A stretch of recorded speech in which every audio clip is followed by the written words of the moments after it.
ಮಾಯಾ ಪ್ರಪಂಚ ಬಿಟ್ಟು ಹುಟ್ಟುರತು ಹೋಗಿತ್ತು. ನೆಟ್ಟನೆ ಗುರುಪಾದವ ಮೆಟ್ಟಿ ಮುಟ್ಟಿ ಹೊವಗೆಟ್ಟೆನೋ ಕಾಣ ರಾಮನಾಥ. ಜೇಡರ ದಾಸಿಮಯವರು ಕೂಡ ಹೇಳ್ತಾರ, ಏನಂತಾರ, ಗುರು ಕರುಣಿಸಲು ಸಂಸಾರ ಕೆಟ್ಟಿತ್ತು. ಆ ಬಸವ ಪರಮ ಶಿಷ್ಯನಾದ ಬಸವನಿಗೆ ಗುರು ಕರುಣೆ ಸಂದಿತ್ತು. ಗುರು ಕರುಣೆಯನ್ನ ಮಾಡಿದಾಗ ಅವನ ಸಂಸಾರ ವಿಷಯ ಕೆಟ್ಟು ಹೋಗಿತು. ಸದ್ಗುರುವಿನ ಕೃಪೆ ಒಂದು ಸಲ ಆಯ್ತಂದ್ರ ಇದು ಏನಕತಿ, ಸಂಸಾರದ ಈ ಎಲ್ಲ ವಿಷಯ ಏನಕತಿ ಕೆಟ್ಟ ಹೋಗತಂತ. ಸಮಸ್ತ ಜೀವಿ ಕೋಟಿಗಳನ್ನ ತನ್ನ ಜಾಲದಲ್ಲಿ ಹಾಕಿ ಭವಚಕ್ರದಲ್ಲಿ ತಿರುಗಿಸುವ ಮಾಯಾ ಪ್ರಪಂಚ ಬಿಟ್ಟು ಹೋಯಿತು. ಯಾವಾಗ? ಆ ಗುರುವಿನ ಕರುಣೆ ಆದಾಗ. ಮಾಯಾ ಪ್ರಪಂಚ ಬಿಟ್ಟಿತ್ತು, ಹುಟ್ಟುರತು ಹೋಗಿತ್ತು. ಹುಟ್ಟು ಸಾವುಗಳ ಕೊಂಡಿ ಕಳಚಿ ಹೋಯಿತು. ಯಾರ ಕೃಪೆಯಿಂದ? ಆ ಸದ್ಗುರುನಾಥನ ಕೃಪೆಯಿಂದ. ಏನಿದೆ, ಹರಿಹರ ಬ್ರಹ್ಮಾದಿಗಳನ್ನ ಮೀರಿ ನಿಂತ ಗುರು ಹೆಂಗದನ? ಬ್ರಹ್ಮ ಸ್ವರೂಪ, ವಿಷ್ಣು ಸ್ವರೂಪ, ರುದ್ರ ಸ್ವರೂಪ, ಅವರ ಆಚೆ ಅದನಂತಮ.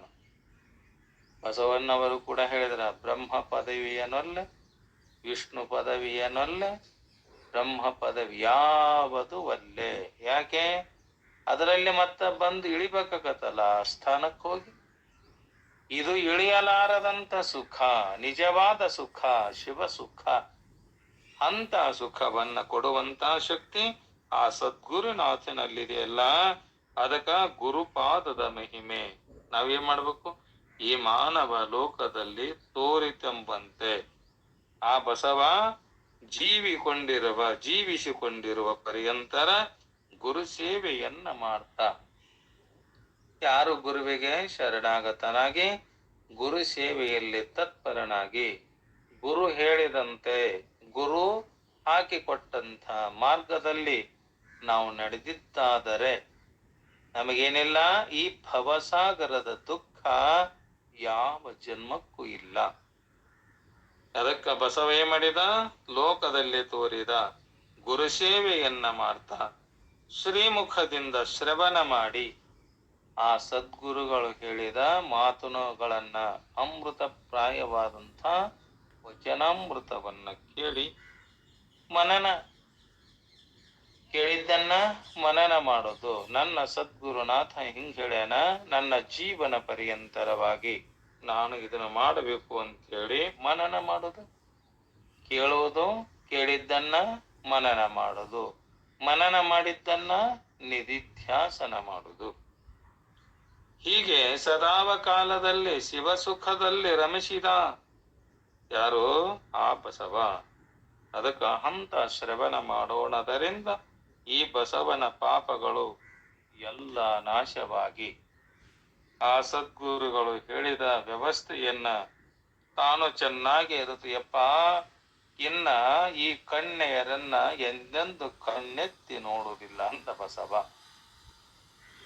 ಅದಕ್ಕ ನಾವಾದರೂ ಕೂಡ ಆ ಸದ್ಗುರುವಿನ ಸೇವೆಯನ್ನ ಮಾಡಿ ನಿಜ ಸುಖವನ್ನ ಅನುಭವಿಸಿದಿವಿ ಅಂದ್ರ ಈ ಜನ್ಮದಲ್ಲಿ ನಮಗೇನಿಲ್ಲ, ಈ ಭವಸಾಗರದ ದುಃಖ ಇಲ್ಲ. ಪಾಪಿತಾ ಗುರುವರನ ಕೊಲ್ಲಲು ಕೋಪದಿಂ ಬಂದಿರಲು ತಾನೇ ಪಾಪ ಬುದ್ಧಿಯು ಕಳಚಿ ಹೋಯಿತು ನಿನ್ನ ದರ್ಶನದಿ. ಶಾಪ ಶಕ್ತಿ ಇದ್ದರೇನದು ಪಾಪಿಗಳ ತಾ ಕೊಲ್ಲುವುದಲ್ಲದೆ, ಪಾಪ ಬುದ್ಧಿಯ ಕಳೆವ ಕರುಣೆಗೆ ಶರಣು ಶರಣಾರ್ಥಿ. ಪಾಪಿತ ಯಾವ ಪಾಪಿಯಾದಂಥ ಗುರುವರನ ಕೊಲ್ಲಲು. ದುಷ್ಟ ಏನ್ ಮಾಡ್ತಾನ? ಹೌದು, ನನಗ ಇವ ಹಿಂಗ್ ಹೇಳ್ತಾನ. ತಾನು ಮಾಡುವ ಪಾಪಾಚರಣೆಯಲ್ಲಿ ಮುಳುಗಿದಂಥ ಮನುಷ್ಯ ಏನಂತಾನ? ಪಾಪಿ ಆ ಗುರುವರನ ಕೊಲ್ಲಲು ಕೋಪದಿಂದ ಬಂದಿರಲು. ಯಾಕ ಸಿಟ್ಟು ಬಂದಿರ್ತ, ನೋಡಪ್ಪ ಇಂಥದ್ದು ಮಾಡಬೇಡ ಅಂತ ಹೇಳಿದ ತಕ್ಷಣ ಏನಾಗಿರ್ತದ? ಸಿಟ್ಟು ಬಂದಿರ್ತದಂತ. ಯಾರಿಗೆ? ಪಾಪಿಗೆ. ಪಾಪ ಬುದ್ಧಿ ಕಳೆಚು ಹೋಯಿತು ನಿನ್ನ ದರ್ಶನದಿ. ಆ ಸದ್ಗುರುನಾಥನ ದರ್ಶನ, ಅವನ ಕೃಪೆ ಒಂದು ಸಲ ನಮ್ಮ ಮೇಲೆ ಬೀರ್ತಂದ್ರ ಅದು ನಮ್ಮ ಮೇಲೆ ಅದು ನೋಡುವುದರಿಂದ, ಮುಟ್ಟುವುದರಿಂದ, ಮಾತನಾಡುವುದರಿಂದ ನಮ್ಮಲ್ಲಿರತಕ್ಕಂಥ ಪಾಪಗಳನ್ನು ಸುಡುವಂತ ಶಕ್ತಿ ಯಾರಿಗಿದೆ? ಆ ಸದ್ಗುರುನಾಥನಿಗಿದೆ. ಶಾಪ ಶಕ್ತಿ ಇದ್ದರೇನದು? ಪಾಪಿಗಳ ಕೊಲ್ಲುವುದಲ್ಲದೆ ಪಾಪ ಬುದ್ಧಿಯ ಕಳೆವ ಕರುಣೆಗೆ ಶರಣು ಶರಣಾರ್ಥಿ. ಯದ್ಯದಾಚರತಿ ಶ್ರೇಷ್ಠಸ್ತತ್ತದೇವೇತರೋ ಜನಃ ಸಯತ್ ಪ್ರಮಾಣಂ ಕುರುತೆ ಲೋಕಸ್ತದನು ವರ್ತತೆ. ಯತ್ ಯತ್ ಆಚರತಿ ಶ್ರೇಷ್ಠಃ ತತ್ ತತ್ ಏವ ಇತರಃ ಜನಃ ಸಯತ್ ಪ್ರಮಾಣಂ ಕುರುತೆ ಲೋಕಃ ತತ್ ಅನುವರ್ತತೆ. ಶ್ರೇಷ್ಠರಾದಂತಹ ಮಹಾನ್ ವ್ಯಕ್ತಿ ಏನ್ ಮಾಡ್ತಾರ? ಯಾವುದನ್ನ ಅವರ ಆಚರಣೆ ಮಾಡ್ತಾರಲ್ಲ, ಇತರರು ಕೂಡ ಅದನ್ನೇ ಅನುಸರಿಸ್ತಾರ. ಒಬ್ಬ ಸಂತ, ಒಬ್ಬ ಮಹಾತ್ಮ, ಒಬ್ಬ ಯೋಗಿ ಅದನ್ನ ಹೆಂಗ ಆಚರಣೆ ಮಾಡ್ತಾನಲ್ಲ, ಉಳಿದವರು ಕೂಡ ಅದರಂತೆ ಮಾಡ್ತಾರ, ಆಚರಣೆ ಮಾಡ್ತಾರ. ಅದಕ್ಕ ಪ್ರಮಾಣ ಎಂದು, ಆದರ್ಶ ಎಂದು ಭಾವಿಸ್ತಾನ, ಇತರರು ಕೂಡ ಅದನ್ನೇ ಸ್ವೀಕಾರ ಮಾಡ್ತಾರೆ. ಯಾವ ಒಳ್ಳೆಯದನ್ನ ಆಚರಣೆ ಮಾಡ್ತಾನಲ್ಲ, ಇನ್ನ ಉಳಿದವರು ಕೂಡ ಅದೇ ಆಚರಣೆಯನ್ನ ಮಾಡ್ತಾರಂತ. ಅದಕ್ಕ ಈ ಲೋಕದ ಜನರಲ್ಲಿ ಅನುಕರಿಸುವ ಗುಣವು ಸ್ವಾಭಾವಿಕ ಆಗಿದೆ ಅಲ್ಲ. ಅದಕ್ಕ ಇಲ್ಲಿ ಶ್ರೇಷ್ಠರಾದವರು ಏನ್ ಮಾಡ್ತಾರ? ಅವರು ಯಾವುದನ್ನ ಆಚರಿಸ್ತಾರಲ್ಲ, ಇತರರು ಕೂಡ ಅದನ್ನೇ ಆಚರಣೆ ಮಾಡ್ತಾರ. ಒಬ್ಬ ಮನುಷ್ಯ, ಒಬ್ಬ ಪುಣ್ಯಾತ್ಮ ಸಂತ ಏನ್ ಆಚರಣೆ ಮಾಡ್ತಾನಲ್ಲ, ಅದನ್ನ ಆಚರಣೆ ಮಾಡ್ತಾರೆ. ಯಾಕಂದ್ರ ಅದು ಬಹಳ ಸುಲಭ. ತಾವೇ ಒಂದು ನಿರ್ಣಯಕ್ಕೆ ಬರುವುದು ಕಷ್ಟದ ಕೆಲಸ. ತಾನು ಯಾವುದೇ ಮಾಡುವುದು ಒಂದು ನಿರ್ಣಯಕ್ಕೆ ಮಾಡ್ತಾನಲ್ಲ, ಅದು ಕಷ್ಟ ಕೆಲಸ. ಅದಕ್ಕ ಶ್ರೇಷ್ಠರಾದವರು ತಾವು ಒಳ್ಳೆಯ ನಿರ್ಣಯವನ್ನೇ ತೆಗೆದುಕೊಂಡರಲ್ಲ, ಅದರಿಂದಲೇ ಅವರು ಕೂಡ ಆಚರಣೆ, ಇತರರು ಕೂಡ ಆದರ್ಶ ಆಗಿದೆ. ಅದು ಅವರ ಬಾಳಿಗೆ ದಾರಿ ದೀಪ ಆಗಿದೆ. ಅದಕ್ಕ ಶ್ರೇಷ್ಠ ಅಂದ್ರದು ಯಾರು? ಯಾರಿಗೆ ಶ್ರೇಷ್ಠರು ಅನ್ಬೇಕು ನಾವು? ಶ್ರೇಷ್ಠ ಅಂದ್ರೆ ಯಾರು? ಸಿರಿವಂತರೇ, ವಯಸ್ಸಾದವರೇ, ಅಧಿಕಾರದಲ್ಲಿದ್ದವರೇ, ಅಥವಾ ಹೆಚ್ಚಿನ ಜಾತಿಯವರೇ, ಇದಾವುದು ಶ್ರೇಷ್ಠತೆಗೆ ಕಾರಣ ಅಲ್ಲ. ಶ್ರೇಷ್ಠ ಅಂದ್ರ ಈ ಜಗತ್ತಿನಲ್ಲಿ ಸಾರವಾದುದು ಯಾವುದು, ಅಸಾರವಾದುದು ಯಾವುದು, ಹಿತ ಯಾವುದು, ಅಹಿತ ಯಾವುದು, ಯೋಗ್ಯ ಯಾವುದು, ಅಯೋಗ್ಯ ಯಾವುದು, ಹೀಗೆ ಇವುಗಳನ್ನ ನಾವು ಚೆನ್ನಾಗಿ ಭಿನ್ನಪಡಿಸಿ ತಿಳಿದು ಆಚರಿಸುವವರೇನದರಲ್ಲ, ಇವರಿಗೇನಬೇಕು? ಶ್ರೇಷ್ಠರು ಅಂತ ಅನ್ನಬೇಕು. ಸಾರಾಸಾರವಾಗಿ ವಿಚಾರವನ್ನ ಮಾಡಿ ಯಾವುದು ಶ್ರೇಷ್ಠ, ಯಾವುದು ಸತ್ಯ, ಯಾವುದು ಅನಿತ್ಯ, ಯಾವುದು ಅಸತ್ಯ ಅಂಥೇಳಿ ಹಿತ ಯಾವುದು, ಅಹಿತ ಯಾವುದು ಅದನ್ನ ಚೆನ್ನಾಗಿ ತಿಳಿದುಕೊಂಡು ಆಚರಣೆಯಲ್ಲಿ ತರ್ತಾರಲ್ಲ, ಅವರೇ ಶ್ರೇಷ್ಠ. ಇಂಥ ತತ್ವಜ್ಞಾನಿಗಳು ಏನಾಗುವುದಿಲ್ಲ, ಎಂದೆಂದು ತಪ್ಪು ಆಚರಣೆಯನ್ನ ತಮ್ಮ ಜೀವನ ಪರ್ಯಂತರವಾಗಿ ಕನಸುನಲ್ಲು ಮಾಡುವುದಿಲ್ಲ ನೋಡು. ಯಾರೋ ಶ್ರೇಷ್ಠರಾದಂಥ ಮಹಾನ್ ವ್ಯಕ್ತಿಗಳು. ಇಂತಹ ಶ್ರೇಷ್ಠರು ಎರಡು ಗುಂಪಿನವರದರಂತೆ. ಅವಧೂತ ಗುಂಪಿನವರು ಬೇರೆ, ಆಚಾರ್ಯ ಗುಂಪಿನವರು ಬೇರೆ. ಈ ಅವಧೂತ ಗುಂಪಿನ ಶ್ರೇಷ್ಠ ಪುರುಷರು ಅವಧೂತರಾಗಿ ಆದರ್ಶರಾಗ್ತಾರವರು. ತಮ್ಮ ಆದರ್ಶ ಹೆಂಗ ಎಲ್ಲರಿಗೂ ತೋರಿಸಿ ಆದರ್ಶ ಸ್ವರೂಪದಲ್ಲಿ ಉಳಿದಾರ. ಸಾಧಾರಣ ಜನತೆಗಾಗಿ ಅಲ್ಲ, ಆದ್ರ ಆಚಾರ್ಯ ಗುಂಪಿನ ಶ್ರೇಷ್ಠ ಪುರುಷರು ಎಲ್ಲಾ ಮನುಷ್ಯರಿಗೆ ನಗರ ಆದರ್ಶನಾಗ್ಯಾರಂತವ್ರು. ಅಂದ್ರ ಯಾರು ಆಚರಣೆಗಳು ಶಾಸ್ತ್ರ ಮರ್ಯಾದೆಗೆ ಅನುಸಾರವಾಗಿರುವವಲ್ಲ ಅಂತಹ ಆಚಾರ್ಯ. ಏನದು? ಗುಂಪಿನ ಶ್ರೇಷ್ಠ ಪುರುಷರ ವರ್ಣನೆ ಗೀತಾಚಾರ್ಯ ಇಲ್ಲಿ ಹೇಳೇನ. ಗೀತಾಚಾರ್ಯ ಶ್ರೀಕೃಷ್ಣ ಪರಮಾತ್ಮ ಏನ್ ಹೇಳೇನಮ್ಮ? ಅಂಥವರ ಮೇಲೆ ತೋರಿಕೆಗಾಗಿ ಆಚಾರಶೀಲರಾಗಿರುವುದಿಲ್ಲ.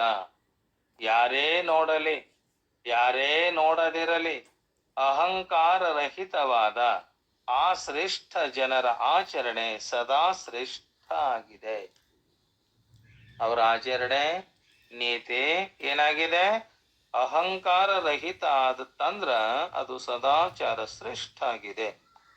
ಅದಕ್ಕ ಕಾಡಿನಲ್ಲಿ ಯಾವುದೋ ಒಂದು ಹೂ ಅರಳಿ, ಈಗ ಒಂದು ಅರಣ್ಯ ಇದೆಯಲ್ಲ, ಆ ಅರಣ್ಯದಲ್ಲಿ ಒಂದು ಹೂ ಅರಳಿ ಕೆಲ ಸಮಯ ಎದ್ದು ಬಾಡಿ ನಂತರ ಬಿದ್ದು ಹೋಗ್ತದಲ್ಲ. ಈಗ ಮಲ್ಲಿಗೆ ಹೂವ ಇದೆಯಲ್ಲ, ಅದು ಒಂದು ಅರಣ್ಯದಲ್ಲಿ ಕಂಟೆಯ ಮಧ್ಯದಲ್ಲಿ ಹುಟ್ಟಿದೆ. ಎಲ್ಲಾ ಕಡೆ ಕಂಟಿ, ಮುಳ್ಳು ಕಂಟಿ, ಎತ್ತ ನೋಡಿದರೂ ಕೂಡ ಮುಳ್ಳು ಚುಚ್ತಾವ. ಕರೆ ಆ ಮಲ್ಲಿಗೆ ಹೂವಿಗೆ ಅಂತ ಕಂಟಿ ಚುಚ್ಚುವ ಮುಳ್ಳು ಅಲ್ಲ. ನೀನರ ಬಹಳ ಸುವಾಸನೆಯಿಂದ ಕುಡಿಯಲ್ಲ. ನಾವು ಹೆಚ್ಚಿಗೆ ಎತ್ತ ಚುಚ್ಚಿದರೂ ಕೂಡ ಮುಂದರ ಚುಚ್ಚಲಿ, ಹಿಂದರ ಚುಚ್ಚಲಿ, ಮ್ಯಾಲರ ಚುಚ್ಚಲಿ, ಕೆಳಗರ ಚುಚ್ಚಲಿ, ಆದರೂ ಕೂಡ ನೀನು ನಿನ್ನ ಅರಳುವಿಕೆಯನ್ನ, ಸುವಾಸನೆಯನ್ನ ಬೀರುವುದು ಎಂದೆಂದು ಬಿಡಲಿಲ್ಲ. ಕೇಳ್ತಾ ಬಂತು. ಆ ಹೂವು ತನ್ನ ಸುವಾಸನೆಯನ್ನ 4 ಕಡೆಗೆ ಬೀರಿ ಸುತ್ತಲಿನ ದುರ್ಗಂಧವನ್ನ ನಾಶ ಮಾಡ್ತದಲ್ಲ. ಆ ಸುವಾಸನೆಯಿಂದ ಕೂಡಿದ, ಆ ವಾಸನೆಯಿಂದ ಕೂಡಿದ ದುರ್ಗಂಧವನ್ನ ನಾಶ ಮಾಡ್ತದಲ್ಲ. ಯಾಕ? ಅದರ ಸ್ವಾಭಾವಿಕ ಧರ್ಮ ಇದೆ. ಅದು ಯಾವುದು? ಹೂವಿನಲ್ಲಿ ಸುಗಂಧ ಸುರಿಸುವ ಸ್ವಾಭಾವಿಕ ಗುಣ ಐತದ್ರಲ್ಲಿ. ಯಾರೇ ನೋಡ್ಲಿ, ಯಾರೇ ನೋಡದಿರಲಿ, ಅದೇನಿದೆ? ಸದಾಚಾರದ ಸುಗಂಧವನ್ನ ಹರಡ್ತಾ ಇರ್ತದಲ್ಲ. ಯಾವುದು? ಒಂದು ಸುವಾಸನೆಯಿಂದ ಕೂಡಿದ ಪುಷ್ಪ. ಅದಕ್ಕ ಯಾರೇ ಎಷ್ಟೇ ಜನರು ಅದನ್ನೇ ಕಾಣುವುದೇ ಇಲ್ಲ. ಯಾರ ಮೂಗಿಗೆ ನೆಗಡಿ ರೋಗವು ತಗಲಿದೆಯಲ್ಲ, ಅವರಿಗೆ ಹೂವಿನ ಸುಗಂಧ ತಿಳಿಯದಂತೆ. ನಮಗೆ ನೆಗಡಿ ಬಂದೈತಲ್ಲ, ನೆಗಡಿ ಬಂದಾಗ ಮೂಗಿನಿಂದ ಸುವಾಸನೆಯನ್ನ ತೆಗೆದುಕೊಳ್ಳಲಿಕ್ಕಾಗುವುದಿಲ್ಲ, ಉಸಿರಾಟವನ್ನು ಆಡಲಿಕ್ಕಾಗುವುದಿಲ್ಲ. ಯಾವುದರಿಂದ? ನೆಗಡಿಯ ಜಡ್ಡು ಬಂದಾಗ. ಆ ಹೂವಿನ ಸುಗಂಧ ತಿಳಿಯದಂತೆ ಯಾರ ಮನಬುದ್ಧಿಗಳಿಗೆ ಕಾಮ ಕ್ರೋಧಾದಿಗಳು ರೋಗ ತಗಲಿದೆಯಲ್ಲ, ಅವರಿಗೆ ಶ್ರೇಷ್ಠ ಆಚರಣೆ ಎಂದೆಂದು ತಿಳಿಯುವುದಿಲ್ಲ. ಯಾರಿಗೆ? ಕಾಮ ಕ್ರೋಧವೆಂಬ ರೋಗ. ಇಂಥ ರೋಗ ಬಂದವರಿಗೆ ಆ ಸುವಾಸನೆದ ಸುಗಂಧವನ್ನ ತಿಳಿಯಲಿಕ್ಕೆ ಆಗುವುದಿಲ್ಲ. ಅಂಥವರು ಲಕ್ಷಾಧಿಪತಿ ಕೋಟ್ಯಾಧಿಪತಿಗಳಾದ ಶ್ರೀಮಂತರೇ ಶ್ರೇಷ್ಠ ಪುರುಷರೆಂದು ಮಂತ್ರಿ ಮಹೋದಯ ಮೊದಲಿನ ಅಧಿಕಾರಿಗಳ ಶ್ರೇಷ್ಠ ಪುರುಷರನ್ನು ತಿಳಿತಾರಲ್ಲ. ಯಾಕಂದ್ರ ಅವರ ಮೂಗಿಗೆ ಅಂಥದ್ದೇ ನೆಗಡಿಯಾಗಿರುತ್ತದೆಲ್ಲ. ಅಂಥವರೇ ಶ್ರೇಷ್ಠರೆಂದು ತಿಳಿದವರು ಕೂಡ ಶ್ರೇಷ್ಠರಾಗುವುದಿಲ್ಲ. ಹೃದಯದಲ್ಲಿ ಧನದ ಬಗ್ಗೆ ಹೆಚ್ಚು ಆಧಾರವಿರುವವರ ಮೇಲೆ ಹೆಚ್ಚು ಧನವುಳ್ಳವರ ಪ್ರಭಾವ ಬೀರ್ತದಲ್ಲ. ಹಾಗಂದ್ರ ಕಳ್ಳರ ಮೇಲೆ ಕಳ್ಳರ ಮುಖಾಂತರ ಪ್ರಭಾವವೇ ಬೀರ್ತದಲ್ಲ. ವಾಸ್ತವಿಕವಾಗಿ ಶ್ರೇಷ್ಠರಲ್ಲದಿದ್ದರೂ ಜನರಿಂದ ಶ್ರೇಷ್ಠನೆಂದು ತಿಳಿದುಕೊಂಡಿರುವುದರಿಂದ ಆ ಶ್ರೀಮಂತರ ಮತ್ತು ಆ ಹಿರಿಯ ಅಧಿಕಾರಿ ಪುರುಷರ ಆಚರಣೆಗಳೇನಿಲ್ಲ, ಸಮಾಜದಲ್ಲಿ ತನ್ನಿಂದ ತಾನೇ ಪ್ರಚಾರವಾಗುತ್ತವಲ್ಲ. ಧನದಿಂದ ಶ್ರೇಷ್ಠರೆಂದು ತಿಳಿದಿರುವ ಪುರುಷರು ಯಾವ ಉಪಾಯಗಳಿಂದ ಹಣವನ್ನ ಗಳಿಸ್ತಾರಲ್ಲ, ಆಯಾಯ ಉಪಾಯಗಳು ಕೂಡ ಅಷ್ಟೇ ಗುಪ್ತ ಆಗ್ತವ. ಅಂತ ಜನರಲ್ಲಿ ತನ್ನಿಂದ ತಾನೇ ಪ್ರಚಾರ ಆಕತಿ. ಇಂಥ ಕಾರಣದಿಂದ ಈ ವರ್ತಮಾನ ಕಾಲದೊಳಗ ಸುಳ್ಳು, ಕಪಟ, ಮೋಸ, ವಂಚನೆ, ಕಳ್ಳತನ. ಈ ಕೆಡಕುಗಳು ಯಾವುದೇ ಪಾಠಶಾಲೆಯಲ್ಲಿ ಕಲಿಸದಿದ್ದರೂ ಕೂಡ, ಏನು ಕಲಿಸೋದಿಲ್ಲ, ಪಾಠಶಾಲೆಯೊಳಗ ಯಾವ ಗುರುಗಳು ಕೂಡ ಹೇಳದಿದ್ದರೂ ಕೂಡ ಸುಳ್ಳು ಹೇಳೋದು. ಅನೃತಂ, ಅದಕ್ಕ ಸತ್ಯಂ ವದ, ಧರ್ಮಂ ಚರ, ಮಾತೃದೇವೋ ಭವ, ಪಿತೃದೇವೋ ಭವ, ಆಚಾರ್ಯ ದೇವೋ ಭವ, ಅತಿಥಿ ದೇವೋ ಭವ. ಯಾವ ಶಾಲೆಯಲ್ಲಿ ಆಗಲಿ, ಯಾವ ಪಾಠಶಾಲೆಯಲ್ಲಿ ಆಗಲಿ, ಯಾವ ಗುರುಕುಲದಲ್ಲಿ ಆಗಲಿ, ಮಾತೃದೇವೋ ಭವ, ತಂದೆ ತಾಯಿಯರನ್ನ ದೇವರ ಸಮಾನವೆಂದು ಜೀವನವನ್ನ ಮಾಡು. ಪಿತೃದೇವೋ ಭವ, ತಂದೆ ದೇವರೆಂದು ಪೂಜಿಸಿ ನಿನಗೆ ಅನ್ನವನ್ನ ಹಾಕಿದ, ರಕ್ಷಣೆಯನ್ನ ಮಾಡಿದ ಆ ತಂದೆ ದೇವ ಸ್ವರೂಪವೆಂದು ತಿಳಿಕೊಂಡು, ಮಾತೃದೇವೋ ಭವ, ಪಿತೃದೇವೋ ಭವ, ಆಚಾರ್ಯ ದೇವೋ ಭವ, ನಿನಗ ವಿದ್ಯೆಯನ್ನ ಕೊಟ್ಟಂಥ ಆ ಸದ್ಗುರು ಹೆಂಗದ ನಮ್ಮ ಆಚಾರ್ಯ? ಆಚಾರ್ಯ ಅವನು ದೇವ ಸ್ವರೂಪ ಅದನಂತ ನೀ ತಿಳ್ಕೊಂಡು ಜೀವನವನ್ನ ಮಾಡು. ಅತಿಥಿ ದೇವೋ ಭವ, ಮನೆಯರಿಗೆ ಅಭ್ಯಂತರವಾಗಿ ನಿನ್ನ ಬೀಗರ ಕಡೆ ಹೆಂಡತಿಯಿಂದ ಕೂಡ ಸಂಬಂಧ ಇಲ್ಲ, ನಿನ್ನ ಕಡೆನೂ ಸಂಬಂಧ ಇಲ್ಲ, ನಿನ್ನ ಬಳಗದಲ್ಲಿ ಕೂಡ ಅವರು ಯಾರು ಸಂಬಂಧ ಇಲ್ಲ. ಅದಕ್ಕೆ ನಾವು ಬೇರೆಯವರ ಮನೆಗೆ ಹೋಗ್ಬೇಕಾದ್ರೂ ಕೂಡ ಫೋನ್ ಮಾಡಿ ನಾವು ಬರ್ತೇವಂದ್ರೆ ನಾವು ನಿಜವಾದ ಅತಿಥಿಗಳಲ್ಲ.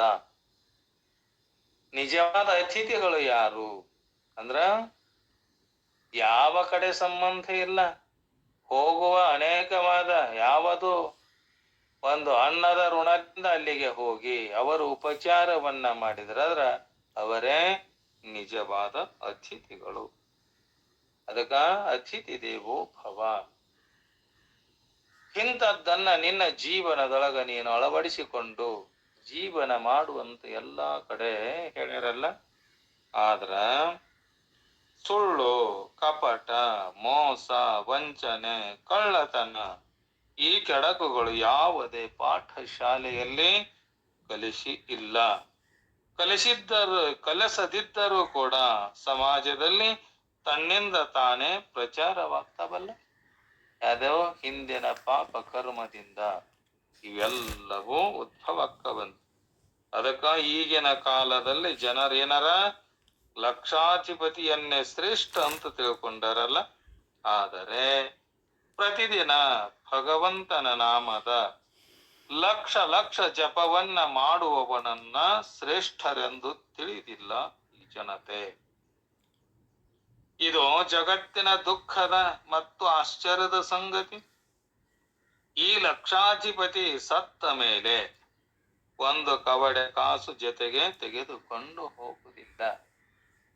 ತನ್ನ ಜೀವನ ಪರ್ಯಂತರವಾಗಿ ಎಷ್ಟೇ ಕಷ್ಟಪಟ್ಟು ಈ ಹಣವನ್ನ ಸಂಗ್ರಹ ಮಾಡಿ, ಸೆರೆಯನ್ನ ಸಂಗ್ರಹ ಮಾಡಿ, ಬೆಳ್ಳಿ ಬಂಗಾರ ಸಂಪಾದನೆ ಮಾಡಿದರೂ ಕೂಡ ಏನ್ ಮಾಡುವುದಿಲ್ಲ, ತಾನು ಹೋಗುವಾಗ ಒಂದು ಕಾಸನ್ನ ಕೂಡ ತೆಗೆದುಕೊಂಡು ಹೋಗಲಿಕ್ಕೆ ಆಗುವುದಿಲ್ಲ. ಅದಕ್ಕ ಭಗವನ್ನಾಮದ ಜಪ ಮಾಡುವವನು ಕೂಡ ಸತ್ತ ಮೇಲೂ ಒಂದೂ ಬಿಡದೆ ಪೂರ್ಣವಾಗಿ ಭಗವನ್ನಾಮ ರೂಪ ಧನವನ್ನ ಅವನ ಜೊತೆಗೆ ಹೊಕ್ಕತುಂಟು. ಭಗವಂತನ ನಾಮ ಜಪ. ಅದಕ್ಕ ನೀನ್ಯಾಕೋ, ನಿನ್ನ ಹಂಗ್ಯಾಕೋ, ನಿನ್ನ ನಾಮದ ಬಲ ಹೊಂದಿದ್ದರೆ ಸಾಕು. ಹೇ ರಂಗ ಕೃಷ್ಣ, ಹಗಲು ರಾತ್ರಿ ನಿನ್ನ ನಾಮದ ಬಲ ನನಗೊಂದಿದ್ದರೆ ಸಾಕು. ಅಂತ ಧನವು ಅವನ ಜೊತೆಗೆ ಹೊಕ್ಕದಂತು. ಒಂದು ಭಗವನ್ನಾಮ ಇಲ್ಲೇ ಉಳಿಯುವುದಿಲ್ಲ. ಯಾವ ಮಾಡ್ತಾ ಮಾಡ್ತಾ ಅವನ ಜೊತೆಯಾಗಿ ಕೂಡ ಹೋಗ್ತದಂತೆ. ಅದಕ್ಕ ಇಂತಹ ನಿಜವಾದ ಸಂತರಿಗೆ, ಶರಣರಿಗೆ, ಮಹಾತ್ಮರಿಗೆ, ಯೋಗಿಗೆ, ಭಕ್ತರಿಗೆ, ಗುರುಗಳಿಗೆ ಶ್ರೇಷ್ಠ ಅಂತ ತಿಳಿದು ಭಗವಂತ ಹೇಳನ. ಏನ್ ಹೇಳನ? ಯದ್ಯದಾಚರತಿ ಶ್ರೇಷ್ಠ ತತ್ತದೇವೇತರೋ ಜನ ಸಯತ್ ಪ್ರಮಾಣಂ ಕುರುತೆ ಲೋಕಸ್ತದನು ವರ್ತತೆ ಅಂತ ಭಗವಂತನೇ ಏನ್ ಮಾಡಿದ? ಶ್ರೀಕೃಷ್ಣ ಅರ್ಜುನನ ನಿಮಿತ್ತ ಮಾಡಿಕೊಂಡು ನಮ್ಮೆಲ್ಲರಿಗೆ ಹೇಳನಲ್ಲ. ಅದಕ್ಕ ತಮ್ಮ ತಮ್ಮ ಸ್ಥಾನ ಅಥವಾ ಕ್ಷೇತ್ರದಲ್ಲಿ ಮುಖ್ಯರಂದು ಹೇಳಿಸ್ಕೊಳ್ತಾರಲ್ಲ ಅಧ್ಯಾಪಕ. ಅಧ್ಯಾಪಕ ಅಂದ್ರ ಮಕ್ಕಳಿಗೆ ಮತ್ತ ಅವರಿಗೆ ವಿದ್ಯೆಯನ್ನ ನೀಡತಕ್ಕಂಥ ಆಚಾರ್ಯ. ಉಪನ್ಯಾಸಕ ಇವನಿಗೇನಬೇಕು? ಆಚಾರ್ಯ ಅನ್ನಬೇಕು. ಗುರು, ಮುಖಂಡ, ಶಾಸಕ, ಮಹಂತ, ಕಥಾವಾಚಕ, ಅರ್ಚಕರೇ ಆದಿಯಾಗಿ ಎಲ್ಲರಿಗೂ ನಾವೇನ್ ಮಾಡಬೇಕು? ತಮ್ಮ ಆಚರಣೆಗಳಲ್ಲಿ ವಿಶೇಷ ಎಚ್ಚರಿಕೆಯನ್ನಿರಿಸುವ ಅವಶ್ಯಕತೆ ಇದೆ. ಎಲ್ಲರಿಗೂ, ಒಬ್ಬರಿಗೆ ಅಂದ್ರೆ ಒಬ್ಬರಿಗೆ ಅಲ್ಲ, ಎಲ್ಲರಿಗೂ. ಅದಕ್ಕ ಬೇರೆಯವರ ಮೇಲೆ ಒಳ್ಳೆಯ ಪ್ರಭಾವ ಬೀರ್ತದ. ಇದೇ ರೀತಿಯೊಳಗ ನಾವೇನ್ ಮಾಡಬೇಕು? ಪರಿವಾರದ ಮುಖ್ಯ ವ್ಯಕ್ತಿಗೂ ಕೂಡ ತನ್ನ ಆಚರಣೆಯಲ್ಲಿ ಎಚ್ಚರಿಕೆ ಇರಬೇಕು. ಎಲ್ಲರಲ್ಲಿ ಎಚ್ಚರಿಕೆ. ನಾನು ಏನನ್ನ ಮಾಡಕತ್ತೇನೆ, ನಾನು ಬಂದ ಕಾರ್ಯ ಯಾವುದು ಅಂಥೇಳಿ ವಿಚಾರ ಮಾಡಿ ಎಚ್ಚರಿಕೆಯಿಂದ ಇರಬೇಕಂತ. ರೈಲಿನಲ್ಲಿರುವ ಬೇರೆ ಜನರು ಮಲಗಿರಬಹುದು. ಈಗ ಬಸ್ಸಿನ ಡ್ರೈವರ್ ಅದನಲ್ಲ, ನಾವೇನ್ ಮಾಡೇವಿ? ಇಲ್ಲ, ನಾವು ಊರ್ ಹೊಂಟೇವಿ, ರಾತ್ರಿ ನಿದ್ದಿಗೆಟ್ಟು ಹೋಗುದಿಲ್ಲ ಅಂತ ಏನ್ ಮಾಡೇವಿ? ರಿಸರ್ವೇಶನ್ ಮಾಡೇವಿ, ಮಲ್ಕೊಂಡೇವಲ್ಲ. ರೈಲ್ವೆದಾಗ ಮಲ್ಕೊಂಡೇವಿ, ಕಾರ್ ಗಾಡಿ ಒಳಗ್ ಮಲ್ಕೊಂಡೇವಿ, ಬಸ್ಸಿನೊಳಗೆ ಮಲ್ಕೊಂಡೇವಿ, ವಿಮಾನದಾಗ ಮಲ್ಕೊಂಡೇವಲ್ಲ. ಆ ವಾಹನವನ್ನ ನಡೆಸುವ ಚಾಲಕ ಡ್ರೈವರ ಮಲಗಿಕೊಂಡರೆ ನಾವು ಊರಿಗೆ ಹೋಗಬಹುದೇ? ಹೋಗಕ್ಕಾಗುದಿಲ್ಲ. ಯಾಕ? ಸದಾ ಕಾಲ ಎಚ್ಚರಿಕೆ ಇರಬೇಕಮ್ಮ. ಎಲ್ಲರ ಪ್ರಾಣ ಪಕ್ಷಿ ಯಾರ ಕೈಯಾಗೈತಂದ್ರ ಗಾಡಿಯನ್ನ ಹೊಡೆಯುವ ಡ್ರೈವರ್ ಅದನಲ್ಲ, ಅವನ ಕೈ ಒಳಗಿದೆಯಲ್ಲ. ರೈಲಿನಲ್ಲಿ ಮಲಗ್ಯಾನ ಜನ ಮಲ್ಕೊಂಡಾರ ಕರೆ, ಸಾವಿರಾರು ಜನ. ಆದ್ರ ಗಾಡಿಯ ಹೊಡೆಯುವ ಡ್ರೈವರ ಸದಾ ಎಚ್ಚರಿಕೆಯಿಂದಿರಬೇಕಲ್ಲ. ಅವನ ಸ್ವಲ್ಪ ಅಜಾಗರೂಕತೆಯಿಂದ ದುರ್ಘಟನೆಯಾಗುವ ಸಂಭವಕತೆ. ಗಾಡಿ ಹೋಗ್ತಾ ಇದೆಯಲ್ಲ, ಆ ಡ್ರೈವರ್ನ ಕಣ್ಣು ಮುಚ್ಚಿದರೆ ಗಾಡಿ ದಾರಿಯನ್ನ ಹಿಡ್ಕೊಂಡು ಹೋಗಬಹುದೇ? ಹೋಗುದಿಲ್ಲ. ಅದಕ್ಕ ಜಗತ್ತಿನ ಸಮಸ್ತ ಕ್ಷೇತ್ರಗಳಲ್ಲಿರುವ ಶ್ರೇಷ್ಠರೆಂದು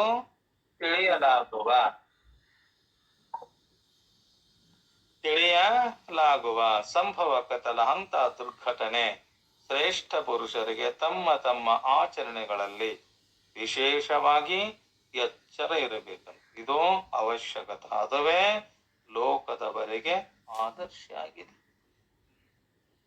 ಎಚ್ಚರವಿರಬೇಕು ನಡೆ ನುಡಿಯಲ್ಲಿ. ನಾವು ಎಲ್ಲಿರಬೇಕು? ಎಚ್ಚರ ಇರಬೇಕು ನಡೆ ನುಡಿಯಲ್ಲಿ. ಮತ್ಸರವಿರಬೇಕು ಭವ ಸಂಸಾರದಲ್ಲಿ. ಹುಚ್ಚನಾಗಿರಬೇಕು ಜಗದ ಕಣ್ಣಿನಲ್ಲಿ.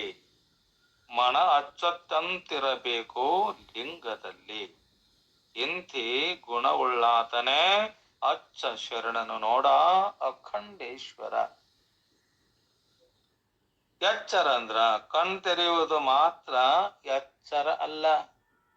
ನಾವೇನ್ ಮಾಡೇವಿ? ಕಣ್ಣಿಗೆ ನಿದ್ದೆ ಬಂದ ತಕ್ಷಣವೇ ಮಲ್ಕೊಂತೇವಲ್ಲ, ನಾವು ಈ ನಿದ್ರೆಯಿಂದ ಎಚ್ಚೆತ್ತಾಗ ನಿದ್ರೆ ಮಾಡಿ ಎಚ್ಚರ್ತೇವಲ್ಲ, ಅದು ಎಚ್ಚರ ಅಲ್ಲ. ಕಳ್ಳನು ಕಳ್ಳತನ ಮಾಡುವಾಗಲೂ ಕಣ್ಣು ತೆರೆದೇ ಇರ್ತಾನ. ಒಬ್ಬ ನಿದ್ದೆ ಮಾಡ್ತಿರ್ತಾನಲ್ಲ, ಕಣ್ಣು ತೆಗೆದು ಮಾಡ್ತಿರ್ತಾನ. ಒಬ್ಬ ಬಾಯಿ ತೆಗೆದು ಮಾಡ್ತಿರ್ತಾನ. ಅವ ಕಳ್ಳ ನೋಡಿದ್ರು ಕೂಡ ಅಯ್ಯೋ ಕಣ್ಣು ತೆಗದಾನಲ್ಲ ಅಂತಾನ. ಖರೆ ನಿದ್ರೆಗೆ ಹೋದಾಗ ಕಣ್ಣಿನಿಂದ ಆ ದೃಷ್ಟಿ ನೋಡುವ ಸಾಮರ್ಥ್ಯ ಐತೇನು? ಇಲ್ಲ, ಕಣ್ಣು ಮುಚ್ಚಿಲ್ಲ. ಖರೆ ತೆಗೆದ ಕಣ್ಣು ತೆಗೆದಂಗ ಅದಾವ. ನಿದ್ರೆಗೆ ಹೋಗ್ಯಾನ. ಆ ಕಳ್ಳ ಬಂದು ನೋಡ್ತಾನ, ಅಯ್ಯೋ ಕಣ್ಣು ತೆಗದನಲ್ಲ, ನಾ ತುಡುಗು ಮಾಡೋದು ನೋಡ್ತಾನೇನು ಅಂತಂದ್ರ ನೋಡುವ ಸಾಮರ್ಥ್ಯ ಅಲ್ಲಿ ಇಲ್ಲ. ಅದಕ್ಕ ಕಳ್ಳತನ ಮಾಡುವಾಗ ಕಣ್ಣು ತೆರೆದೇ ಇರ್ತಾನೆ. ಖರೆ ಆಫೀಸರನು ಆಫೀಸಿನಲ್ಲಿ ಹೊಟ್ಟೆ ಲೆಕ್ಕ ಬರೆಯುವಾಗ ಕಣ್ಣು ತೆರೆದೇ ಇರ್ತಾನ. ಎಷ್ಟು ಜಾಗೃತ. ರೊಕ್ಕ ಎಣಸಬೇಕಾದ್ರೆ ಡ್ಯೂಟಿ ಮಾಡಂದ್ರೆ ನಿದ್ದೆ ಬರ್ತೈತಿ, ಆದ್ರ ರೊಕ್ಕ ಎಣಸುವಾಗ ಒಬ್ಬರಿಗೂ ನಿದ್ದೆ ಬರುವುದಿಲ್ಲ ನೋಡಿ. ಎಷ್ಟರ ಅದ್ರಾಗ ಸಾಮರ್ಥ್ಯ ಇರಬೇಕು. ಕಣ್ಣು ತೆರೆದೇ ಇರ್ತಾನಲ್ಲ, ಇವೆಲ್ಲ ಎಚ್ಚರವೆಂದು ಹೇಳಿಸಿಕೊಳ್ಳುವುದಿಲ್ಲ. ಯಶವ ಜಾಗರಣವಾಪದು ಸದ್ವಿವೇಕ. ಏನ್ ಹೇಳ್ಯಾರ? ಸದ್ವಿವೇಕ. ಮ್ಯೂಟ್ ಮಾಡ್ರಿ ಗುರುವೇ. ಅದಕ್ಕ ನಿತ್ಯ ಅನಿತ್ಯ ವಸ್ತುಗಳ ವಿವೇಕದಿಂದ ಯುಕ್ತರಾಗಿ ಆಚಾರ ವಿಚಾರಗಳ ಕೊಂಡಿರುವಾಗ ಕಳವಚದ ಇರದ ಕವಚದಿಂದ ನಿಜವಾದ ಎಚ್ಚರ ಇರಬೇಕಂತ. ಇದುವೇ ಜಗತ್ತಿನ ಜನರಿಗೆ ಆದರ್ಶ ಆಗಿದೆ. ಇಂಥವರೇನದರ ಶ್ರೇಷ್ಠರಂತ ತಿಳ್ಕೊಂಡ್ಬೇಕಂತ ನಾವು. ಶ್ರೀಮದ್ ಭಗವದ್ಗೀತೆಯೊಳಗ ಕೂಡ ಭಗವಂತ ಹೇಳೇನಲ್ಲ, ಏನ್ ಹೇಳೇನಮ್ಮ? ಆಚರಣೆಯುಳ್ಳ ಶಿವಾನಂದ ಯತಿವರ ನಮ್ಮವರಿಗೆ ಕೃಪೆಯನ್ನ ಮಾಡಲೆಂದು ಹಾರೈಸಿ ಅಂತ ಸದ್ಗುರುನಾಥರ ಚರಣಾರವಿಂದಗಳಲ್ಲಿ ನಾವು ನಮಸ್ಕಾರ ಮಾಡಿ, ಅದಕ್ಕ ಏನ್ ಹೇಳಿದ್ರು ಅವರು? ಸುರಕೋಡ ಗ್ರಾಮದಲ್ಲಿ ನೃತ್ಯ, ಸಂಗೀತ, ನಾಟಕಗಳಲ್ಲಿ ಪ್ರವೀಣನಾದ ಬಸಪ್ಪ ಅತ್ಯಂತ ಕಲಾವಂತ. ಹೆಗ್ಗಳಿಕೆಯಿಂದ ಮದವೇರಿದನಾಗಿ ಒಬ್ಬನನ್ನ ಕೊಂದು ಎಲ್ಲೇ ನಾಟಕವನ್ನ ಆಡುವಾಗ ಮದವೇರಿದ ಆನೆಯಂತೆ ಮಾಡಿದ? ಒಬ್ಬನನ್ನ ಕೊಂದು ಕಾರಾಗೃಹ ವಾಸವನ್ನ ಅನುಭವಿಸಿದರೂ ಕೂಡ ಅವನ ಪಾಪ ಕೃತ್ಯಗಳು ನಿಂತಿರಲಿಲ್ಲ. ಯಾರೋ ಆ ಬಸಪ್ಪನ ಪಾಪ ಕೃತ್ಯಗಳು ನಿಂತಿರಲಿಲ್ಲ. ಸ್ತ್ರೀ ಪುರುಷ ಪಾತ್ರಾಭಿನಯದಲ್ಲಿ ಜನರನ್ನ ಮರಳು ಮಾಡುವ ಶಕ್ತಿ ಇತ್ತಲ್ಲ, ಮಾಡ್ತಾ ಕಾಮ ನಾಟಕದ ರಂಗ ತೆಲೆಗೇರಿ ಕೂಡಬಾರದ ಕೂಟಗಳಿಂದ ಮಾಡಬಾರದ ಪಾಪಗಳನ್ನ ಮಾಡ್ತಾ ಮನದಲ್ಲಿ ಪಾಪ ಸಂಗ್ರಹವಾಗಿ ಕ್ಷಣಕಾಲ ಸಂತೋಷ ಪಟ್ಟರು ಕೂಡ ಮನದಲ್ಲಿ ಸದಾ ದುಃಖಿಯಾಗಿದ್ದ ಬಸಪ್ಪ. ಇಂಥವ ಪೂರ್ವಜನ್ಮ ಪುಣ್ಯದಿಂದ ಸದ್ಗುರು ಶಿವಾನಂದರ ಶಾಸ್ತ್ರವನ್ನ ಶ್ರವಣ ಮಾಡಿ ಏನಂತಾನಯಪ್ಪ? ನನ್ನ ಜೀವನದಲ್ಲಿ ಇಂಥ ನಾಟಕ ಕಲಾಕಾರ, ಸಂಗೀತಗಾರ ಅಂಥೇಳಿ ಹೇಳಿದಾಗ ಆ ದೀಕ್ಷಿತನಾಗಿ ಪಾಪ ಪರಿಹಾರವಾದ ಶಿವ ಪಂಚಾಕ್ಷರಿ ಮಂತ್ರವನ್ನ ಸದಾ ಪಠನ ಮಾಡ್ತಾ ಇದ್ನಲ್ಲ. ಇವ ಹೊಸಳ್ಳಿ ಗೌಡರ ಮನೆಯಲ್ಲಿ ಒಮ್ಮೆ ಸ್ನಾನ ಮಾಡಿ ಲಿಂಗಾರ್ಚನೆ ಮಾಡ್ತಾ ಶಿವ ಸಹಸ್ರನಾಮವನ್ನ ಜಪ ಮಾಡ್ತಾ ಇದ್ದ. ಎಲ್ಲಿಂದೋ ಒಂದು ಘಟಸರ್ಪ ಅವನ ಮುಂದೆ ಹೆಡೆಬಿಚ್ಚಿ ಆಡುತ್ತಿರಲು ಅದನ್ನ ನೋಡಿದ ಜನರು ಕಲ್ಲು ಬಡಗೆಗಳಿಂದ ಆ ಸರ್ಪವನ್ನ ಕೊಲ್ಲಲು ನೋಡ್ತಿದ್ರಲ್ಲ. ಆಗ ಆ ಬಸಪ್ಪಂತನವರ ಕೈಯಲ್ಲಿರುವ ಬಡೆಗೆ ಕಲ್ಲುಗಳನ್ನ ಕಸಿದೊಗೆದು ತನ್ನ ಶಿವ ಸಹಸ್ರ ನಾಮಸ್ಮರಣೆಯನ್ನ ಮುಂದುವರಿಸ್ತಾನೆ. ನೋಡಪ್ಪ, ಆ ಸರ್ಪನ್ನ ನೀವು ಹೊಡೆಯುವುದು ಕೊಲ್ಲಲು ಪ್ರಯತ್ನ ಮಾಡಬೇಡ್ರಿ ಅಂತ ಏನ್ ಮಾಡ್ತಾನ? ಅವರ ಕೈಯಲ್ಲಿರತಕ್ಕಂಥ ಕಲ್ಲು ಬಡಿಗೆಗಳನ್ನ ಕಸಿದೊಗೆದು ತಾನು ತನ್ನ ಶಿವ ಸಹಸ್ರನಾಮ ಸ್ಮರಣೆಯನ್ನ ಮಾಡ್ತಾನ. ಆಗ ಆ ಸರ್ಪ ಅವನ ಬಲದೊಡೆಯ ನೇರಿ ಕುತ್ತಿಗೆಗೆ ಸುತ್ತಿ ಹಾಕಿ ತಲೆಯ ಮೇಲೆ ಹೆಡೆಬಿಚ್ಚಿ ಆಡಿ ಮತ್ತೆ ಕೆಳಗಿಳಿಯಲು. ಇದನ್ನೆಲ್ಲ ಸದ್ಗುರುನಾಥನ ಮಹಿಮಂತ ಆ ಸರ್ಪವನ್ನ ಮೆಲ್ಲಗೆ ಹಿಡಿದು ಹಿತ್ತಲಲ್ಲಿ ಬಿಟ್ಟು, ಇದು ಎಲ್ಲ ಸದ್ಗುರುನಾಥನ ಮಹಿಮೆ ಅಂತೇ ಮಾಡಿದ. ಆ ಸರ್ಪನ್ನ ಹೋಗಿ ಆ ಹಿತ್ತಲದಲ್ಲಿ ಬಿಟ್ಟು ಸದ್ಗುರುಗಳ ಹತ್ತಿರ ಹೋಗಂತಾನ, ಗುರುವೇ ನಿನ್ನ ಮಹಿಮೆ ಅಗಾಧವಾದುದು. ತನಗಾದ ಪ್ರಸಂಗವನ್ನ ವರ್ಣನೆ ಮಾಡಕತ್ತಿದ ಸದ್ಗುರುಗಳ ಮುಖದಲ್ಲಿ. ಆ ಸದ್ಗುರುವಿನ ಮುಂದೆ ಹೇಳಕತ್ತಿದ, ವಿಷಯಗಳೆಂಬ ವಿಷಭರಿತ ಸರ್ಪಗಳು ಜೀವರನ್ನ ಕಚ್ಚಿ ವಿಷವೇರಿದಾಗ ಯಾವ ಪುರುಷನೋ ಶಿವಪಂಚಾಕ್ಷರಿ ಜಪವನ್ನ ಮಾಡುವನೋ ಅವನ ವಿಷಯಗಳ ವಿಷದ ಬಾಧೆಯನ್ನ ಕಳೆಯುತ್ತಿರಲು ಇದಾವ ದೊಡ್ಡ ವಿಷಯ ಅಲ್ಲ ಅಂತ ಹೇಳಿದ್ರಂತ. ಯಾರೋ ಆ ವಿಷಯ ಎಂಬ ಸರ್ಪಗಳು ಕಚ್ಚಿದಾಗ ಆ ವಿಷ ಹಿಡಿಬೇಕಾತಂದ್ರ ಭಗವನ್ನಾಮದ ಪಂಚಾಕ್ಷರಿ ಶಿವಮಂತ್ರವನ್ನ ನುಡಿದಾಗ ವಿಷ ತಾನೇ ಇಳಿದು ಹೊಕ್ಕತ್ತಂತ.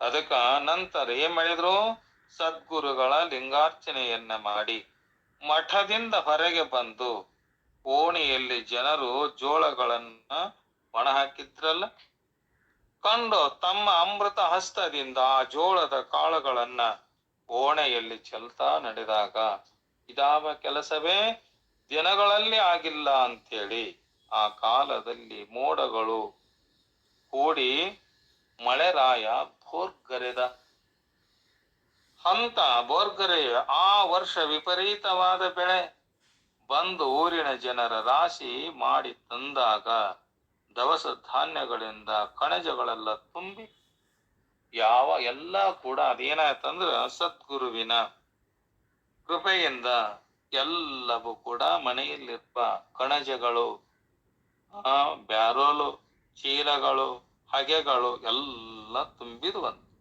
ಅವಾಗ ಆ ಸದ್ಗುರುಗಳನ್ನ ಸ್ತುತಿ ಮಾಡಿ ವಂದಿಸಿ ನಾನಾ ತರವಾಗಿ ಆ ಸದ್ಗುರುಗಳನ್ನ ಪೂಜಿಸಿ ಅದಕ್ಕ ಈ ಪಾರಮಾರ್ಥಿಕ ತತ್ವಜ್ಞಾನದಿಂದ ತೋರುವ ಈ ಜಗತ್ತು ಕಪ್ಪೆ ಚಿಪ್ಪಿನಲ್ಲಿ ತೋರುವ ರಜತದಂತೆ.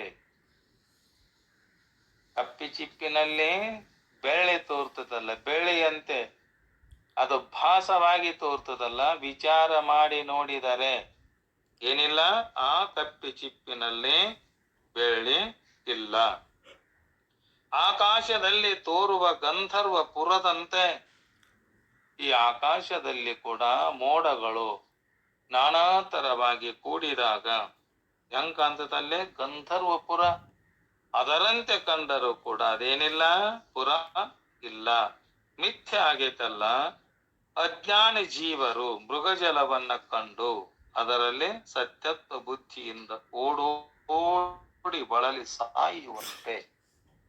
ಈಗ ಜಿಂಕಿಗಳು ಅರಣ್ಯದೊಳಗ ನೀರಡಿಸಿ ಬೇಸಿಗೆ ಬಿಸಿಲು, ಆ ಬಿಸಿಲಿನ ತಾಪದಿಂದ ಏನಾಗುತ್ತಂದ್ರ ಉಸುಕಿನ ಭೂಮಿಯಲ್ಲಿ ನಾವು ಹೋದಾಗ ನೀರು ಹರಿದಂತೆ ಕಾಣ್ತದಲ್ಲ, ಅದಕ್ಕೇನಂತಾರ ಮರುಮರಿಚಿ ಕಾಣು ಅಂತಾರ, ಮೃಗ ಜಲವು ಅಂತಾರ. ಕರೆ ಆದ್ರ ನರಿ ಜಿಂಕೆಗಳು ಆ ನೀರನ್ನ ಕುಡಿದು ಸಂತೃಪ್ತಿಯಾಗಿವೆ.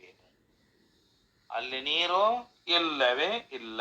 ಅದರಂತೆ ಏನಾಗ್ಯಾರ ಇವರು, ಸತ್ಯತ್ವ ಬುದ್ಧಿ ಮೃಗಜಲವನ್ನ ಕಂಡು ಅದರಲ್ಲಿ ಸತ್ಯತ್ವ ಬುದ್ಧಿಯನ್ನಿಟ್ಟುಕೊಂಡು ಓಡೋಡಿ ಬಳಲಿ ಸಾಯುವಂತೆ ಈ ಮಿಥ್ಯಾ ಪ್ರಪಂಚದಲ್ಲಿ ಸತ್ಯತ್ವ ಭ್ರಾಂತಿಯಿಂದ ಅದನ್ನ ಪಡೆದು ಸುಖವನ್ನ ಹೊಂದಬೇಕಂತ ಬಳಲಿ ಬೆಂಡಾಗಿ ಈ ಭವಚಕ್ರದಲ್ಲಿ ಸಿಕ್ಕು ಸಾಯುತ್ತಿರುವ ಇಂಥ ಜೀವಿಗಳನ್ನ ಎತ್ತಿ ರಕ್ಷಿಸುತ್ತಿರುವ ಸದ್ಗುರು ಶಿವಾನಂದರ ಲೀಲೆಯನ್ನ ನಾವು ಕೇಳಬೇಕಂದ್ರೆ, ಹಂಚಿನಾಳವೆಂಬ ಗ್ರಾಮದಲ್ಲಿ ವೀರಪ್ಪವೆಂಬ ಸದ್ಭಕ್ತ ಇದ್ದ.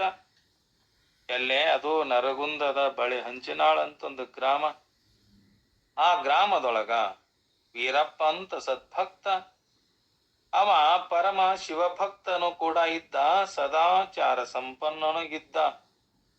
ಆದ್ರೂ ಕೂಡ ಹಿಂದನ ಜನ್ಮದ ಪಾಪದ ಫಲವಾಗಿ ಯಾವ ನಿಮಿತ್ತವೂ ಇಲ್ಲದೆ ಅವನ ಕಣ್ಣುಗಳಲ್ಲಿ ಹೂ ಬಿದ್ದು ಬಹಳಷ್ಟು ಬೇನೆ ಉಂಟಾಗಿ ಈಗ ಒಬ್ಬೊಬ್ಬರಿಗೆ ಹಿಂದಿನ ಜನ್ಮದಲ್ಲಿ ಮಾಡಿರತಕ್ಕಂಥ ಪಾಪ ಈ ಜನ್ಮದಲ್ಲಿ ಕಾಡುತ್ತದೆ. ಅದಕ್ಕ ಹಿಂದೆ ಮಾಡಿದ ಪಾಪವನು ಎಂದುಂಡುಡಬೇಕಾತ್ಮ, ಎಂದು ಮಾಡಿದ ಪಾಪ ಮುಂದುಂಡುಡಬೇಕಾತ್ಮ ಅಂತ ಹೇಳ್ಯಾರಲ್ಲ. ಅದಕ್ಕ ಇಂಥ ವೀರಭದ್ರ ಏನದ ಭಕ್ತಿದ್ದ ಕರೆ, ಆ ಕಣ್ಣಿನಲ್ಲಿ ಹೂ ಬಿದ್ದು ಬಹಳಷ್ಟು ಬೇನೆ ಉಂಟಾಗಿ ಏನಾಗ್ಲಿಲ್ಲ, ಅವನಿಗೆ ಕಣ್ಣೇ ಕಾಣ್ಲಿಲ್ಲಂತ. ಎರಡು ಕಣ್ಣು ಕಾಣಲಿಲ್ಲ. ಅವನ ಕಣ್ಣಿನ ಬೇನೆ ಕಡಿಮೆಯಾಗದೆ ಮತ್ತೆ ಮತ್ತೆ ಹೆಚ್ಚಾಗ್ತಾ ಇತ್ತಂತೆ. ಒಂದು ಸಲ ಶರೀರದಲ್ಲಿ ಬಾಧೆ ಉಂಟಾದರೆ ದೌಡದೇನಾಗುವುದಿಲ್ಲ, ಕಡಿಮೆ ಆಗುವುದಿಲ್ಲ. ಇರುವುದನ್ನ ಕಂಡು ಅವನನ್ನ ನೋಡಿದ ಜನರು ಮರಗಕತ್ತಿರಲ್ಲ, ಇವ ಇಂಥ ಪುಣ್ಯಾತ್ಮದನ, ಸಜ್ಜನದನ, ಮತ್ತೇನದನ, ಸದ್ಭಕ್ತದನ, ಶಿವನ ಭಕ್ತದನ, ಸದಾಚಾರದನ, ಸಂಪನ್ನದನ. ಆದರೂ ಕೂಡ ಇವನಿಗೆ ಯಾಕೆ ಇಂಥ ಪಾಪ ಕೃತ್ಯ? ಇವನಿಗೆ ಕಣ್ಣಿನಲ್ಲಿ ಹೂ ಬಿದ್ದು ಆ ಕಣ್ಣಿನ ಯಾಕೆ ಇವನಿಗೆ ಅಂತ ಜನರು ಏನ್ ಮಾಡ್ತಿದ್ರಂದ್ರ ಇವನನ್ನ ನೋಡಿ ಮರುಗ್ತಿದ್ರಂತ. ಇವ ಸಜ್ಜನ ಸಂಪನ್ನಾಗ್ಯಾರ ಖರೆ, ಇವನಿಗೆ ಇಂಥ ಬೇನೆ ಯಾಕೆ ಬಂತದು, ಯಾಕೆ ಬಂದಿತು ಅಂತೇಳಿ ಚಿಂತಾಕ್ರಾಂತರಾಗ್ಯಾರ. ಆಚಾರ ಸಂಪನ್ನನಾದ ಈ ವೀರಭದ್ರನಿಗೆ ಎಂಥ ಬೇನೆ ಎಂದಿಗೂ ಬರಬಾರ್ದಾಗಿತ್ತು, ಯಾಕೆ ಬಂತು ಅಂತ ಅವನನ್ನ ಕಂಡ ಜನರೆಲ್ಲ ಮರುತ್ತಿದ್ರು. ಯಾರನ್ನ? ಆ ಹಂಚಿನಾಳದ ವೀರಭದ್ರಪ್ಪನನ್ನ ಕಂಡು. ಮನದ ಮೂಲೆಯಲ್ಲಿ ಕುಳಿತ ಪ್ರಶ್ನೆಯಾಗಿದೆ. ಹೌದು, ಕಷ್ಟಗಳು ಸಜ್ಜನರಿಗೆ ಬರ್ತಾವಲ್ಲ, ಎಲ್ಲರಿಗೂ ಬರ್ತಾವಂತ. ಸಜ್ಜನರಿಗೂ ಬರ್ತಾವ, ದುರ್ಜನರಿಗೂ ಬರ್ತಾವ. ಯಾವೋ ಕಷ್ಟಗಳು ಯಾವ ಹೊತ್ತಿನಲ್ಲಿ ಬರ್ತಾವೋ, ಹೆಂಗ ಬರ್ತಾವೋ ಹೇಳದೆ ಕೇಳದೆ ಬರ್ತಾವಂತ. ಯಾವೋ ಸುಖಗಳು ಮತ್ತು ದುಃಖಗಳು. ಸಜ್ಜನರಿಗೆ ದುಃಖಗಳು ಕಷ್ಟಗಳು ಯಾಕೆ ಬರ್ತಾವ ಅಂತಂದ್ರ ಇದೊಂದು ಬಹಳ ದಿನಗಳಿಂದ ಬಹಳ ಜನರ ಮನದ ಮೂಲೆಯಲ್ಲ ಕುಳಿತ ಪ್ರಶ್ನೆ. ಹೌದು, ಕಷ್ಟಗಳು ಸಜ್ಜನರಿಗೆ ಯಾಕೆ ಬರ್ತಾವ? ಆ ಸಜ್ಜನರನ್ನ ನಾವ್ ಏನ್ ತಿಳ್ಕೊಂಡೇವಿ ಅಂತಿರ್ತಾರ.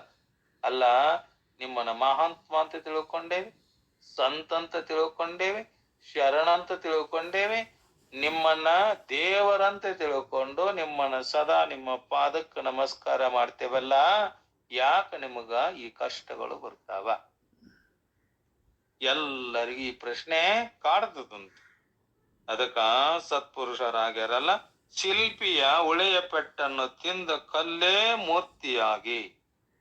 ಒಂದು ಶಿಲ್ಪಿ ಕಲ್ಲು, ಕಾಡಗಲ್ಲು ಇದ್ದಂತ ಕಲ್ಲನ್ನ ಹೊಡೆದು ಹೇಗೆ ಅವ ಶಿಲ್ಪಿ ಮೂರ್ತಿಯನ್ನ ಮಾಡ್ಯಾನಲ್ಲ, ಆ ಒಡ್ಡನ ಹೊಡೆತ ತಾಳಿದಾಗ ಮೂರ್ತಿ ಆದೀತಲ್ಲದೆ ಆ ಒಡ್ಡನ ಹೊಡೆತ ತಿನ್ನಲಾರದ, ಅವನ ಹೊಡೆತವನ್ನ ತಾಳಲಾರದ ಆ ಕಲ್ಲು ಹೊಡಿತಂದ್ರೆ ಅದು ದೇವರಾಗಬಹುದೇ? ಯಾರ ಕೈಯಾಗ ಸಿಕ್ಕತ್ತೆ ಅದು ಕಲ್ಲು? ಒಬ್ಬ ಶಿಲ್ಪಿಯೊಳಗ ಸಿಕ್ಕತ್ತಲ್ಲ, ಅವನ ಕೈ ಒಳಗ ಸಿಕ್ಕತ್ತಲ್ಲ. ಉಳಿಗಳು ಮಂಡಾದಾಗ ಹಳ್ಳಿ ತಾನೇ ಏನ್ ಮಾಡ್ತಾನ, ಕುಲಿಮೆಗೆ ಹೋಗಿ ಬೆಂಕಿಯಲ್ಲಿ ಕಾಯಿಸಿ ಆ ಉಳಿಗಳನ್ನ ಹೊಡೆದು ಬಡೆದು ಹೊಳ್ಳಿ ಅವನ ಚೆನ್ನಾಗಿ ಕಾಸಿ ಅವಕ್ಕ ನೀರನ್ನ ಕುಡಿಸಿಕೊಂಡು ಕಲ್ಲನ್ನ ಇದ್ದದ್ದನ್ನ ಅದನ್ನ ಉಳಿ ಹೊಡೆತದಿಂದ ಹೊಡೆದು ತೆಗೆದಾಗ ಅವಾಗ ತಾನು ಕಂಡ ಮೂರ್ತಿಯನ್ನ ಅವನ ಹೊಡೆತಕ್ಕೆ, ಅವನ ಬಡಿತಕ್ಕೆ ತಾಳಿ ಎಲ್ಲ ಹೊಡೆತ ದುಃಖಗಳನ್ನ ಅನುಭವಿಸಿದಾಗ ಮೂರ್ತಿಯಾದಿತಲ್ಲದೆ ಆ ಒಡ್ಡನ ಕೈಯೊಳಗ ಆ ಪೆಟ್ಟನ ತಿಂದು ನಾ ತಾಳಲಾರದೆ ಒಡೆದು ಹೋತಂದ್ರ ಅದು ಮೂರ್ತಿಯಾಗಬಹುದೇ? ಆಗುದಿಲ್ಲ. ಅದಕ್ಕ ಸಜ್ಜನರಿಗೆ ಕಷ್ಟಗಳು ಬರ್ತಾವಲ್ಲ, ಆ ಕಷ್ಟಗಳನ್ನ ಅನುಭವಿಸಿದ ಸಜ್ಜನರೇ ಸಂತರಾಗ್ತಾರ. ಯಾರು ಆ ಹೊಡೆತವನ್ನ ತಾಳಿಕೊಂಡು ಅಂತ ದುಃಖಗಳನ್ನ ಅನುಭವಿಸಿ ಅವರೇನಾಗ್ಯಾರ? ಅವರೇ ಸಂತರಾಗ್ಯಾರ, ಅವರೇ ಸತ್ಪುರುಷರಾಗ್ಯಾರ. ಶಿಲ್ಪಿಯ ಒಳಿಯ ಪೆಟ್ಟನ್ನ ತಿಂದ ಕಲ್ಲೇ ಮೂರ್ತಿಯಾಗಿ ದೇವರಾಗಿ ಪೂಜೆಗೊಳ್ತದಲ್ಲ. ಪೆಟ್ಟು ತಿನ್ನದ ಕಲ್ಲು ಪಾವಟಿಯಾಗಿದೆಯಲ್ಲ. ಇದೇ ನಿಶ್ಚಯದಿಂದ ಸಜ್ಜನರಾದವರು ಕಷ್ಟಗಳನ್ನ ಧೈರ್ಯದಿಂದ ಎದುರಿಸ್ತಾರಂತವ್ರು. ಎಂತ ದುಃಖರ ಬರ್ಲಿ, ಎಂತ ಸುಖರ ಬರ್ಲಿ, ನಾವೇನ್ ಮಾಡ್ಬೇಕು?